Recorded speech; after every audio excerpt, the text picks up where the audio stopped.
Hello viewers, ఈ రోజు నేను మీ అందరి ముందుకి ఒక క్యాష్ నోబర్ అబ్బాయిని తీసుకొచ్చానండి. మంచి అబ్బాయిని తీసుకొచ్చాను. అబ్బాయి చాలా అంటే చాలా మంచోడు.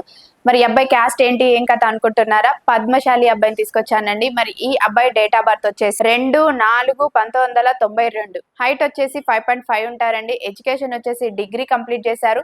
మరి ఈ అబ్బాయి ప్రెసెంట్ హైదరాబాద్ లోనే బిజినెస్ చేస్తున్నారు, ఓన్ బిజినెస్. మరి ఇన్కమ్ కూడా బాగానే సంపాదిస్తున్నాడు. మరి ఈ అబ్బాయి వాళ్ళు ఎలా చూస్తున్నారు అని అంటే, మాకు దొరికితే పద్మశాలి అయినా పర్వాలేదు, లేదు మాకు ఎలా అయినా సరే ఆ ఓసీ, బీసీ అయినా మాకు ఓకే అండి, మేము చేసుకోవడానికి ముందుకొస్తాము అని అనుకుంటున్నారు. మరి ఆ కట్నం అయితే మేము అస్సలే ఎక్స్‌పెక్ట్ చేయట్లేము. వాళ్ళనైతే ఏమి అడగట్లేము. వాళ్ళు ఇస్తే మేము తీసుకుంటాం గానీ, మేమంతట మేము ఏమి అడగట్లేము అనుకుంటున్నారు. మరి ఇలాంటి అబ్బాయి కోసమే చూస్తున్నట్టయితే వెంటనే వచ్చేయండి మా తెలుగు రేఖ మ్యారేజ్ బ్యూరోకి. మా అడ్రెస్ వచ్చేసి జగద్గిరిగుట్ట, హైదరాబాద్. స్క్రీన్ పైన కనిపిస్తున్న నెంబర్‌కి కాల్ చేసి పూర్తి వివరాలు తెలుసుకొని రాగలరు. మీ అందరికీ ఈ వీడియో నచ్చినట్లయితే లైక్ చేయండి, షేర్ చేయండి, సబ్స్క్రైబ్ చేయండి. గంట కూడా కొట్టండి.